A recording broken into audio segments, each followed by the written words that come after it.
بسم اللہ الرحمن الرحیم فوجد عبدا من عبادنا آتیناہ رحمتا من عندنا وعلمناہ من لدنا علما صدق اللہ مولانا العظیم۔ محترم مشائخ و علماء کرام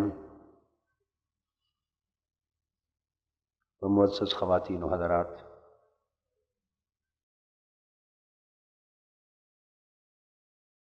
اللہ رب العزت کا فضل و کرم اور اس کا انعام ہے کہ اس نے ہمیں جمعۃ المبارک کی یہ سعید گھڑیاں عطا فرمائی۔ ہم اس کی توفیق سے پچھلے چند ماہ سے تلاوت کی گئی آیہ کریمہ کے حوالے سے اللہ کے بندوں کے احوال و مقامات کے موضوع پر گفتگو کرتے چلے آ رہے ہیں۔ پچھلی بار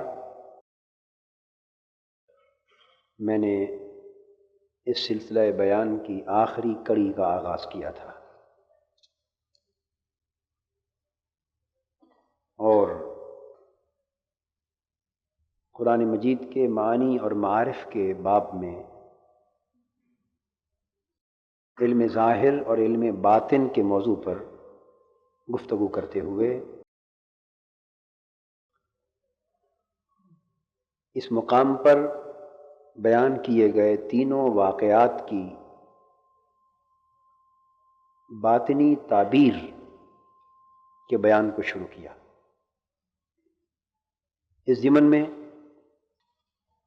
پہلا واقعہ جو کشتی کو توڑ دینے سے عبارت ہے،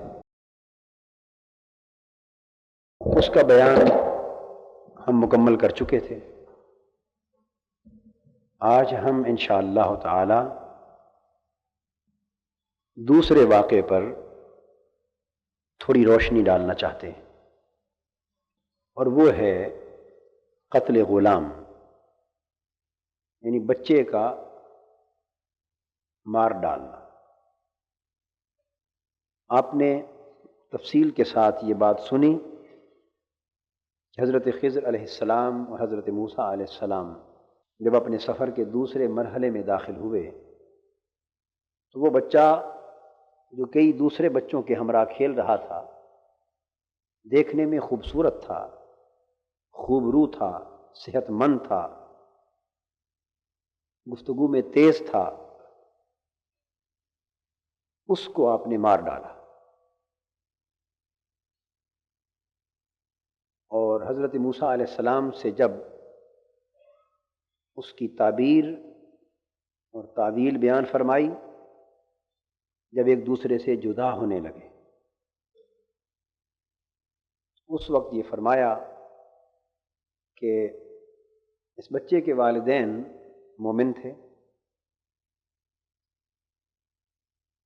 اور اگر یہ بچہ اسی حال میں پل جاتا، جوان ہو جاتا، تو اندیشہ یہ تھا اس کی اپنی سرکشی اور کفر اور نافرمانی اور بغاوت اس کے والدین کی آخرت اور عاقبت کو بھی تباہ کر دیتی۔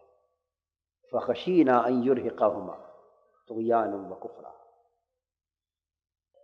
بس آپ فرماتے ہیں کہ ہم نے ارادہ کیا، فاردنا ان یبدلہما ربہما خیرا منہ زکاۃ واقرب رحما۔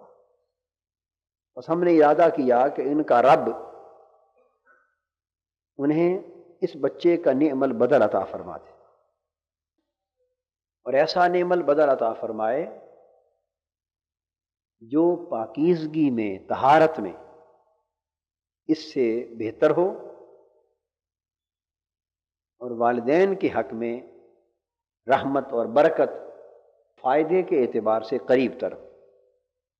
اب اس کا ایک معنی ظاہر تو آپ سن چکے، ان احادیث اور روایات اور اقوال مفسرین کے حوالے سے کہ اس کا نعم البدل ایک بیٹی کے طور پہ اللہ نے عطا کیا حضرت خضر علیہ السلام کی دعا کے نتیجے میں، اور وہ بیٹی جو عطا ہوئی اس کی شادی ایک پیغمبر کے ساتھ ہوئی، اور اس بچی کی نسل سے 70 انبیاء علیہ السلام پیدا ہوئے۔ اس قدر برکتیں آپ کے اس عمل اور آپ کی دعا کے نتیجے میں اس خانوادے کو نصیب ہوئی۔ یہ تو اس کا معنی ظاہر ہے، مگر آج ہماری گفتگو کا مرکز و محور اس واقعے کا معنی باطنی ہے، جیسا کہ پچھلے واقعے کا ہم نے بیان کیا کہ کشتی توڑنے سے مراد کشتی بدن کا شکستہ کر دینا ہے، کشتی بدن کا شکستہ کر دینا ہے، تاکہ شیطان جو غاصب بادشاہ کے روپ میں قبضے کرتا ہے پلے ہوئے جسموں پر، اس کے قبضے سے انسانی بدن محفوظ ہو سکے۔ اب یہاں بچے کو مار دینا اور اس کا اچھا بدل اللہ سے مانگنا، اور اس کے اندر 2 خوبیوں کا پایا جانا۔ وہ جو اچھا بدل مانگا، ایک تو خیرم منہ زکاتن، وہ پاکیزگی میں، طہارت میں اس سے بہتر، اقرب رحمہ، اور بھلائی میں، رحمت میں، برکت میں، ہمدردی میں والدین کے قریب تر، اس سے بہتر، قریب تر۔ ان 2 خوبیوں کا حامل ہو۔ اس واقعے کی جو باطنی تعبیر ہے، اور وہ بھی تعبیر کے کئی گوشے، کئی پہلو ہوں گے، لیکن میں اس وقت ایک عرض کرنا چاہتا ہوں جو زیادہ واضح ہے، کہ یہاں اشارہ لوگوں کو اصلاح احوال کی خاطر اور تربیت سلوک کی خاطر اور اپنی روحانی زندگی کی تطہیر اور تہذیب کی خاطر جو سبق اس واقعے کے اندر دیا جا رہا ہے، وہ یہ ہے کہ وہ بچہ جس کے اندر سرکشی، کفر، بغاوت اور طغیان کی علامتیں پائی جاتی ہیں، اور جس کا انجام نہ صرف یہ ہے کہ خود تباہی اور بربادی اور ہلاکت اخروی کا شکار ہوگا، بلکہ وہ جو اس کے والدین ہیں، اس کو پالنے والے، وہ بھی پریشان ہوں گے، تباہ ہوں گے، دکھی ہوں گے، مبتلا عذاب ہوں گے، اس کے اس حال میں پل جانے کے نتیجے میں۔ تو وہ بچہ جسے مارا گیا، اب سبق یہ دیا جا رہا ہے کہ اس بچے سے مراد انسانی نفس ہے، انسان کا نفس ہے، جو نفس امارہ کی حالت میں موجود رہتا ہے۔ قرآن مجید اس امر کی طرف اشارہ کرتا ہے کہ ان النفس لامارۃ بالسوء، بے شک یہ جو نفس ہے یہ برائیوں، بدیوں اور گناہوں کی طرف بڑی سختی سے حکم دینے والا ہے، کھینچ کھینچ کر بدی اور برائی کی طرف لے جانے والا۔ اس انسانی نفس کے اندر گناہ کے لیے، معصیت کے لیے، بدی کے لیے، برائی کے لیے بڑی رغبت پائی جاتی، بڑی کشش پائی جاتی، اور یہ انسان کو کھینچ کر زور کے ساتھ بدی کی دلدل میں جا کے پھنسا دیتا۔ کبھی اس کے اندر شہوت اور غضب کی صفات کا اضافہ ہوتا ہے، کبھی حرص اور لالچ کا اضافہ ہوتا ہے، کبھی حرام کاری کی طلب کا اضافہ ہوتا ہے، کبھی تکبر، غرور، نخوت کا اضافہ ہوتا ہے۔ الغرض طرح طرح کے گناہ، طرح طرح کے رذائل، طرح طرح کی بدیاں اور خرابیاں اس نفس امارہ کے جوہر میں جمع ہیں، ان کا انبار ہے، ان کا ہجوم ہے۔ اور پھر ہر شخص کی اپنی حالت دوسرے سے بعید طور جدا ہوتی ہے کہ ان ساری بدیوں اور برائیوں کے پائے جانے کے باوجود کسی پر بطور خاص کسی بدی کا غلبہ ہے، کسی پر دوسری بدی کا غلبہ ہے، کسی پر تیسری برائی کا غلبہ ہے، کسی پر چوتھی برائی کا غلبہ ہے۔ یعنی کوئی ایک خاصیت، ذمیمہ خصلت، کوئی نہ کوئی ایک ذمیمہ خصلت اس انسان کے نفس پر غالب ہوتی، دوسرے پر دوسری غالب ہوتی، کسی پر شہوات نفسانی کا غلبہ زیادہ ہوتا ہے بنسبت دوسری برائیوں، کسی پر حرام خوری کا غلبہ زیادہ ہوتا ہے بنسبت دوسری برائیوں کے، کسی پر دنیاوی حرص، طمع، لالچ کا غلبہ زیادہ ہوتا ہے بنسبت دوسری برائیوں کے، کسی پر غضب، غصہ، تکبر، غرور، اس کا غلبہ زیادہ ہوتا ہے بنسبت دوسری برائیوں کی۔ بات بڑی آسانی سے سمجھ میں آنے والی ہے۔ تو وہ جس برائی کا غلبہ زیادہ ہوتا ہے وہ اس نفس امارہ کی ایک خاص خاصیت بن جاتی اور وہ انسان کو کھینچ کر اس کی طرف لے جاتا۔ اور اس نفس کے والدین کون ہیں؟ ایک انسان کی روح ہے، ایک انسان کا جسم ہے۔ یہ دونوں اس کو پالتے ہیں، اس کے پلنے کا باعث ہوتے ہیں، اس کے پلنے کا باعث ہوتے ہیں۔ دونوں اس کے مالک، اس کے سربراہ ہے۔ نہ جسم کا اپنا کوئی قصور ہوتا ہے، نہ جسم از خود کوئی بدی کرتا ہے، اس سے بھی بدی نفس کرواتا ہے۔ نہ روح کا اپنا کوئی قصور ہے، پاک شے ہے، اور وہ بھی نفس جب بدی کا ارتکاب کرواتا ہے جسم سے، تو روح جسم سے جدا کہاں جائے گی؟ اسی روح سے جسم میں جان ہے، اسی روح سے جسم میں جان ہے۔ تو جسم و روح دونوں اس نفس کی خرابی کے باعث اس بدی میں ملوث ہو جاتے ہیں، اور نتیجتاً اس تعلق کی بنیاد پر جو جسم و روح کو نفس کے ساتھ ہے وہ اس سے انجام کے اعتبار سے علیحدہ نہیں رہ سکتے۔ فَخَشِينَا أَن يُرْهِقَهُمَا طُغْيَانًا وَكُفْرًا، تو جو یہ نفس امارہ بدیوں میں پلتا چلا جاتا ہے، تو جسم اور روح اس بدی کے چنگل اور اس کے انجام میں پھنستے چلے جاتے ہیں۔ اور نتیجہ کیا ہوتا ہے؟ بالآخر آخرت میں جہاں نفس جا کر تباہ ہوتا ہے وہیں جسم روح کو بھی جانا پڑتا ہے، سب کا ٹھکانہ ایک ہی بن جاتا۔ روح کا انجام نفس سے علیحدہ نہیں رہتا اور جسم کا انجام نفس سے جدا نہیں رہتا۔ تو اشارہ یہ دیا جا رہا ہے کہ اگر یہ نفس امارہ اور وہ جو بچہ دیکھنے میں حسین لگتا تھا، یہ ہے کہ نفس امارہ پل کر بڑا حسین ہوتا ہے، ان شہوتوں سے، ان داعیات نفسانی سے، اس حرص و لالچ سے جب یہ طمع پورا ہوتا رہتا ہے تو نفس بڑا حسین لگتا ہے، اور اس کی خاصیتیں تیز ہوتی۔ امارۃ بالسوء، امارہ میں مبالغہ ہے، بڑا تیز ہوتا ہے برائی کی طرف لے جانے میں۔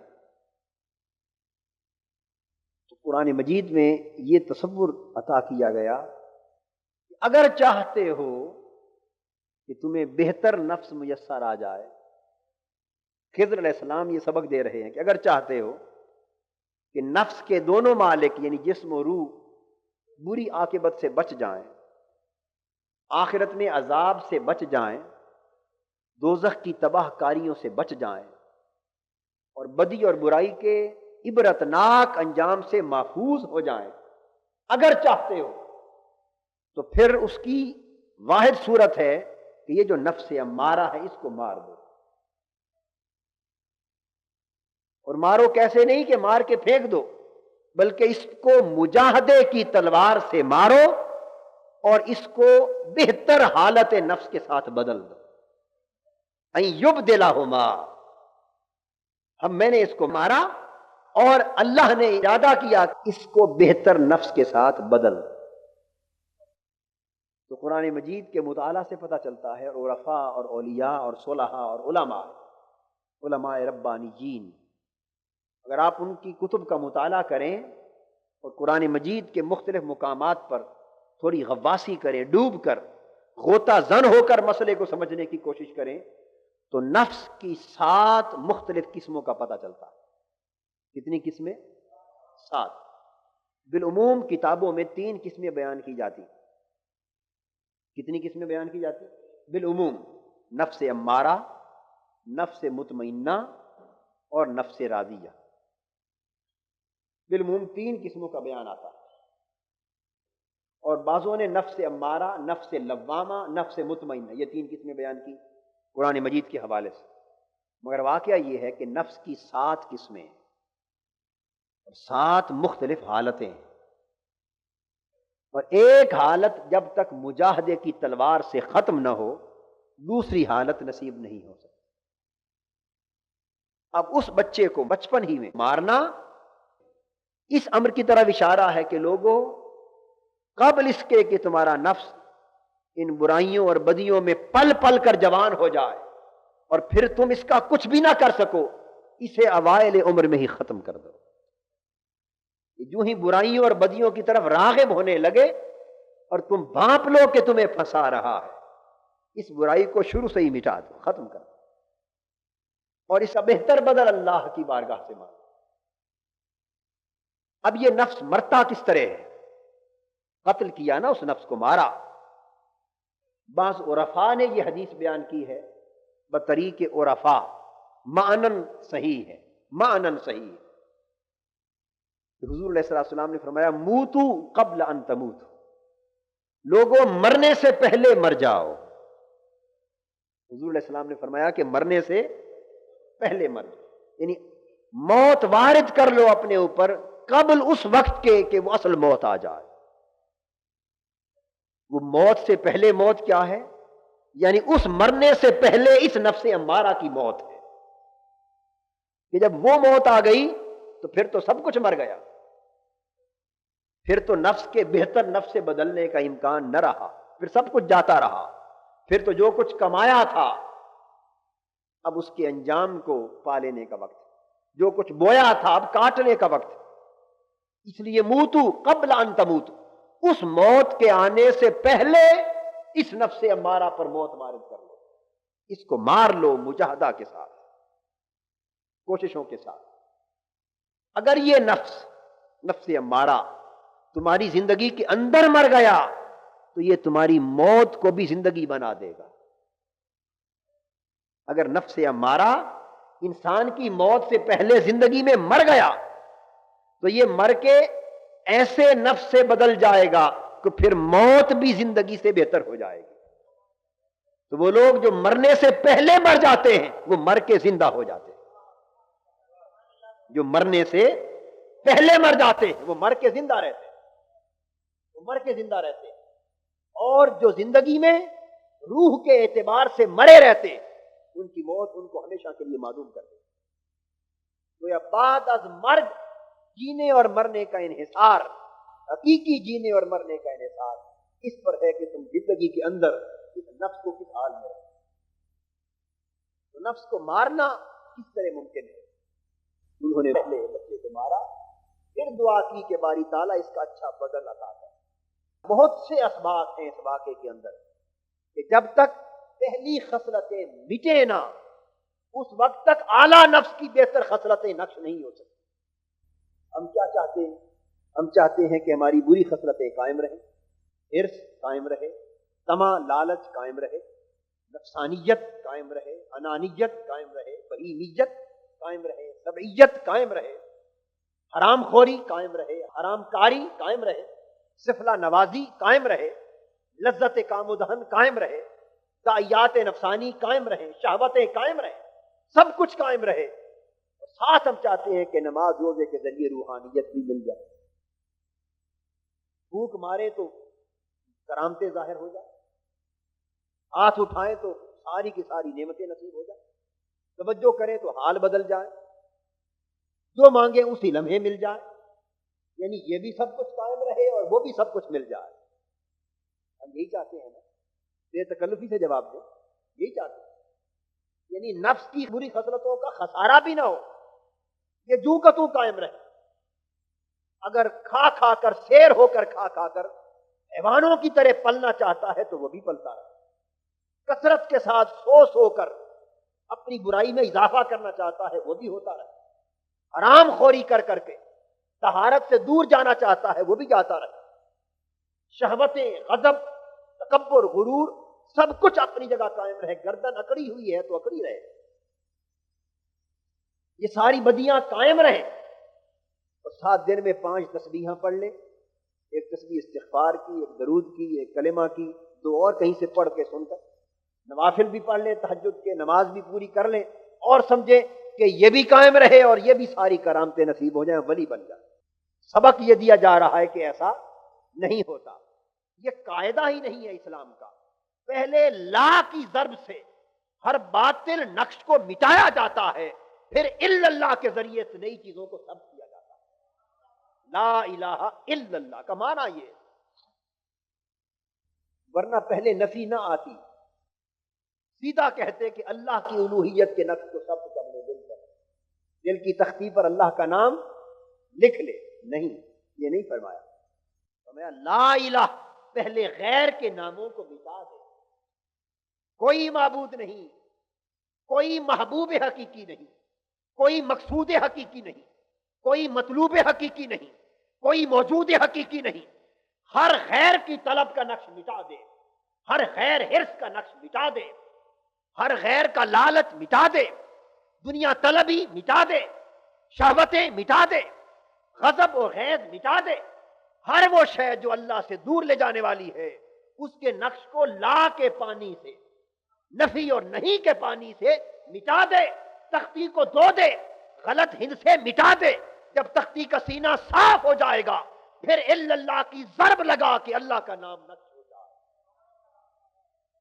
پھر صرف اللہ ہی اللہ رہ جائے، مطلوب بھی وہی ہو، مقصود بھی وہی ہو، موجود بھی وہی ہو، معبود بھی وہی ہو، متصرف بھی وہی ہو، قادر بھی وہی ہو، مالک بھی وہی ہو، رازق بھی وہی ہو۔ پھر تو خلوتوں میں چلا جا، سب جلوتیں نصیب ہوگی۔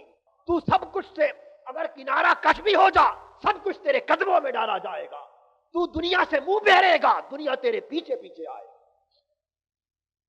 اس لیے کہ غیر کا نقش پہلے مٹ چکا ہے اور اللہ کا نقش دوام اس طرح ثبت ہو چکا ہے کہ اب اس کے اثرات قلب و باطن پر مترتب ہونے لگے۔ اسلام کا قاعدہ یہ کہ پہلے نفی سے غیر کے نقوش کو مٹایا جاتا ہے، پھر الا اللہ کے اس بات سے رب کی محبت اور رب کے تعلق کا نقش جو ہے اس کو ثبت کیا جاتا ہے۔ تو آپ سکولوں میں پڑھ کے آئے ہیں، پڑھتے رہے کہ نہیں سکول میں، پرائمری سکول میں مجھ سے زیادہ تجربہ ہوگا۔ میں تو ایک ایسے سکول میں پڑھا ہوں جہاں تختی نہیں لکھوائی جاتی، شروع سے ہمیں ہمارے ہاتھ میں پین تھما دیا انہوں نے۔ آپ تختیاں لکھتے تھے، جب بھر جاتی تھی اور نئی عبارت لکھنے کا وقت آتا تھا تو اسی میں گھچ مچ کرتے تھے یا پہلی کو مٹا دیتے تھے، مٹا دیتے۔ اور پہلی کو کیا کرتے، پہلے پانی پھر کوئی کوچی وغیرہ ہاتھ میں لے کے رگڑ کے صاف کرتے تھے کہ نہیں؟ کوچی پھیرتے، پانی سے مٹاتے، کوچی پھیرتے، صاف کرتے، اور غالباً اس کے بعد اوپر کوئی کیا کہتے، گانٹنے بھی لگاتے تھے تاکہ چمک آ جائے۔ اب بات تو سمجھے نا میری بات، یعنی پانی پھیرا جس سے سیاہی دھل گئی، پانی ڈالا جس سے سیاہی دھل گئی، تو پہلے سیاہی کو دھویا جاتا ہے، اتارا جاتا ہے سیاہی، پھر ہاتھ سے رگڑا جس سے نقش مٹ گئے، رگڑا۔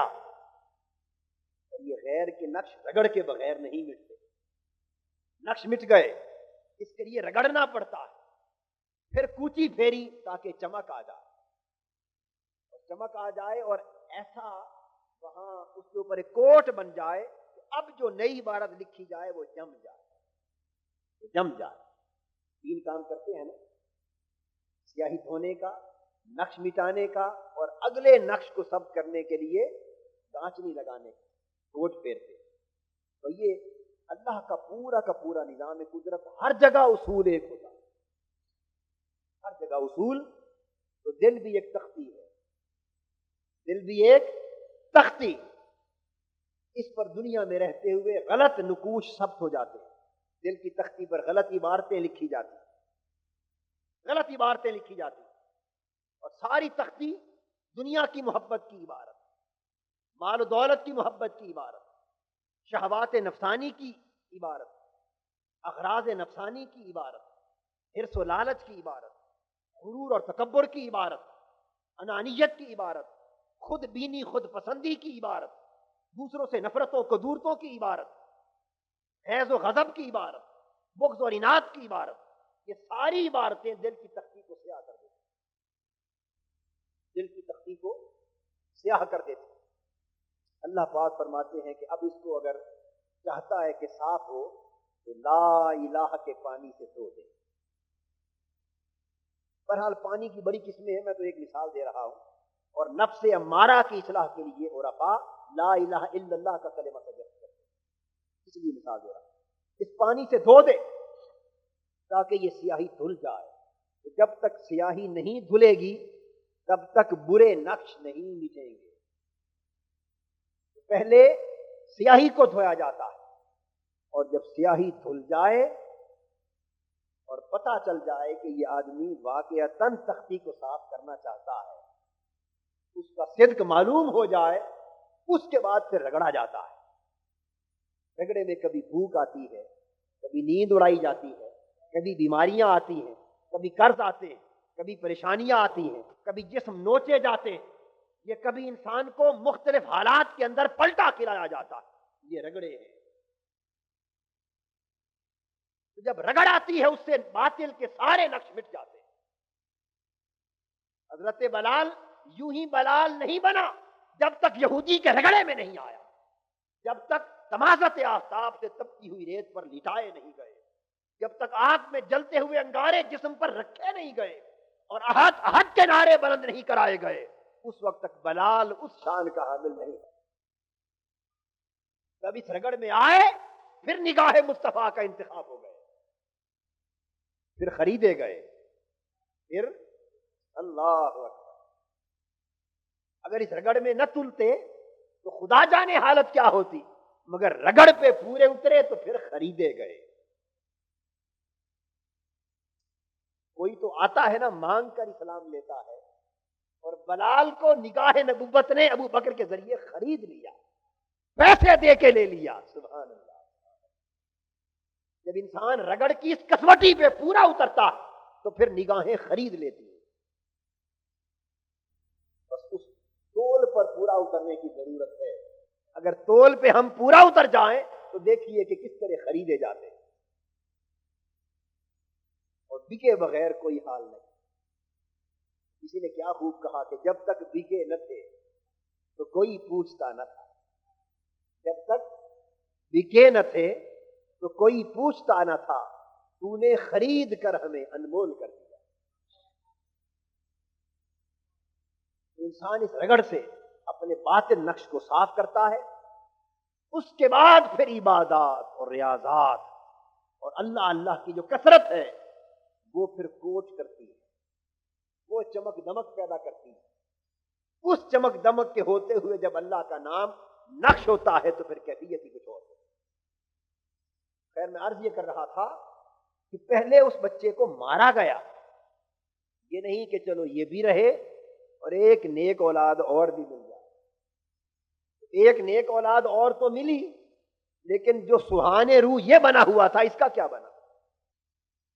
ایک اولاد کو دیکھ کے آنکھوں کو ٹھنڈک ہوئی، اس کو دیکھ کے مصیبت ہوئی۔ سہانے روح سے محفوظ اس وقت تک نہیں ہوا جا سکتا جب تک اس نفس امارہ کو بچپن ہی میں کچل نہ دیا جائے۔ اور کچل کس طرح؟ یعنی اس کو اچھے نفس سے بدل دینا۔ اس لیے حدیث پاک میں ہے اور بعض علماء کے نزدیک عرفاء کے اقوال میں سے، من عرف نفسہ فقد عرف ربہ، جس نے اپنے نفس کو پہچان لیا اس نے اپنے رب کو پہچانا۔ یہ نکتہ بڑا قابل توجہ ہے کہ نفس کو پہچان لینے سے رب کس طرح پہچانا جاتا ہے۔ ہم چاہتے ہیں کہ اس نفس امارہ کی جو پہچانے ہیں اس پر اپنی گفتگو مکمل کر لیں تاکہ اسے مار کر بہتر نفس کی طرف بڑھنے کا تصور سامنے آ سکے۔ جب بہتر نفس کی طرف بڑھنے کا تصور سامنے آ جائے گا پھر ہم آسانی کے ساتھ نفس کی باقی حالتیں جو 7 میں نے عرض کی ہیں وہ بیان کر لیں۔ ویسے وہ 7 حالتیں یہ ہیں: نفس امارہ پہلی حالت، یہ بدل جائے تو نفس لوامہ، وہ اور نعم البدل سے بدل جائے تو نفس ملہمہ، اس کی حالت اور بہتر ہو جائے تو نفس مطمئنہ، اس کی حالت اور بہتر ہو جائے تو نفس راضیہ، اس کی حالت اور بہتر ہو جائے تو نفس مرضیہ، اس کی حالت اور کمال تک پہنچ جائے تو نفس کاملہ، اسی کو نفس صافیہ بھی کہتے ہیں۔ یہ 7 حالتیں ہیں نفس کی۔ تو بیان ہو رہا ہے کہ پچھلی کو مارتے جاؤ، اگلی کا بدل لیتے جاؤ۔ یہ ہے سبق اس واقعے کے اندر۔ میں یہ نقطہ سمجھا رہا تھا کہ کس طرح نفس امارہ مرے، یہ ہم میں سے ہر شخص کا مسئلہ، میرا مسئلہ ہے، آپ کا مسئلہ ہے، اور آپ میں سے جو نیک ہیں معافی کے درخواستگار ہوں، ہر ایک کا نہیں، کئی نیک بھی ہوں گے، سب تو ہمارے جیسے نہیں ہے نا، کئی نیک بھی صالح بھی ہوں گے، اچھے نفس کی حالت والے بھی ہوں گے، مگر بالعموم ہمارا عمومی مسئلہ ہے۔ اور میں بتانا یہ چاہتا ہوں کہ کس طرح یہ فرمایا گیا کہ جس نے اپنے نفس کو پہچان لیا اس نے اپنے رب کو پہچانا، یعنی نفس کی پہچان رب کی پہچان کی بنیاد کس طرح بن جاتی ہے۔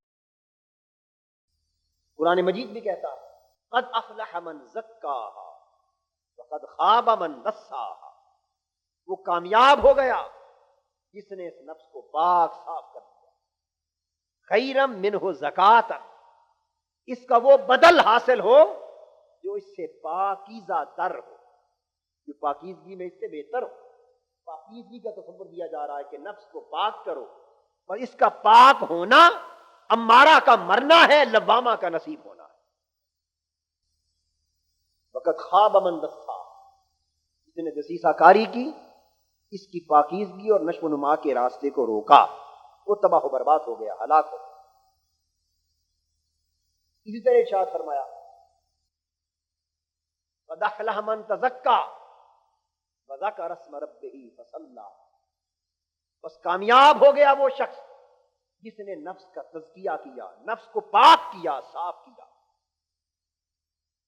اس کی میل کچیل کو دھویا، اس کی سیاہی کو دھویا، اس پر رگڑا دیا اور اس کو بہتر حالت کی طرف منتقل کیا۔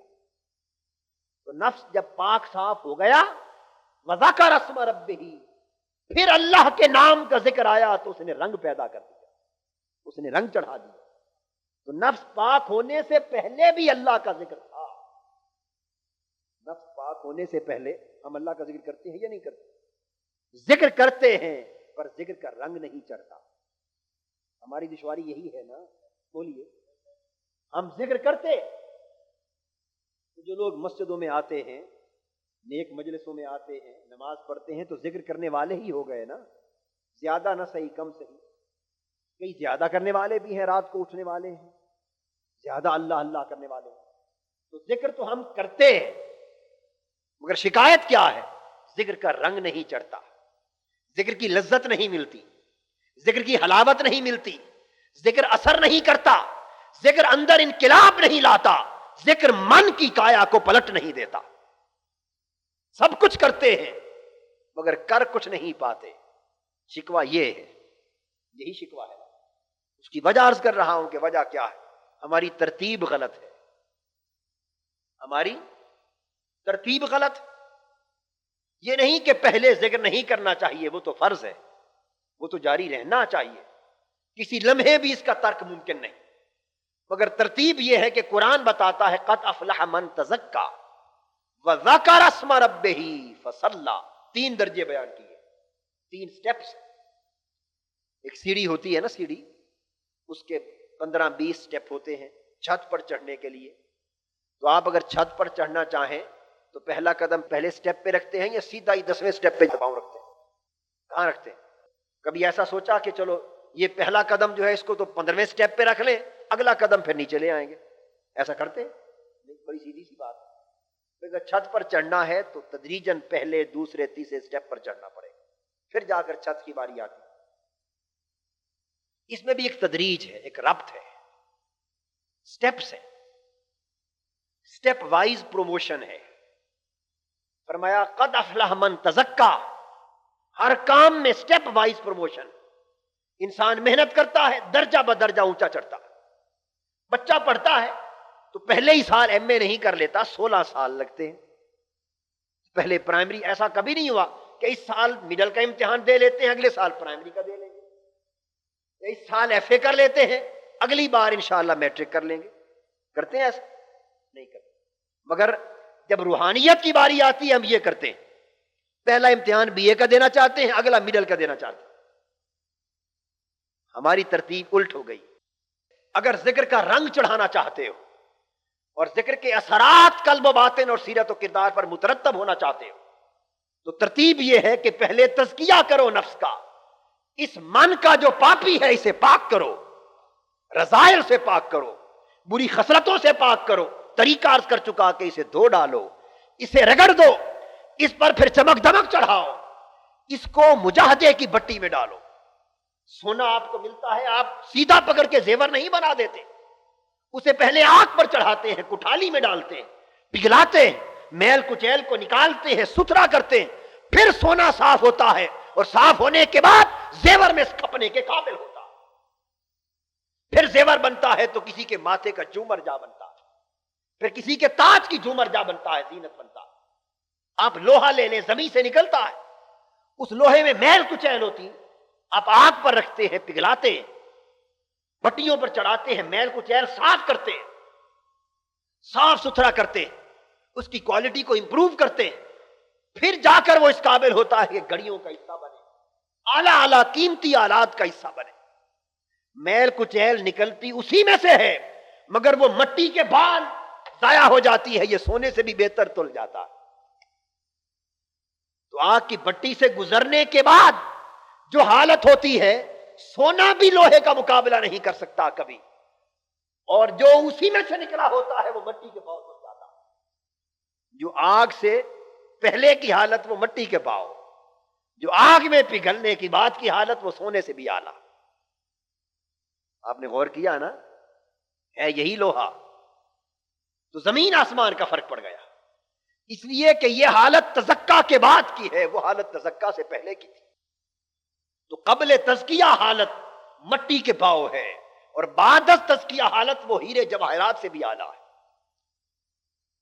ہم شکوا کرتے ہیں نا اولیاء اور عرفاء صلحاء، ہم ان کی ہمسری کا دعویٰ کرتے، ایک جیسا قد ہے، ایک جیسی شکل و صورت ہے، رنگ روپ ہے، ایک جیسے ہاتھ پاؤں ناک سر منہ آنکھیں کپڑے کھانا پینا سب کچھ ایک جیسا ہے، پھر کیوں ان کو اعلیٰ مانا جائے، ہم ادنا کیوں ہیں؟ شکوا کرتے ہیں۔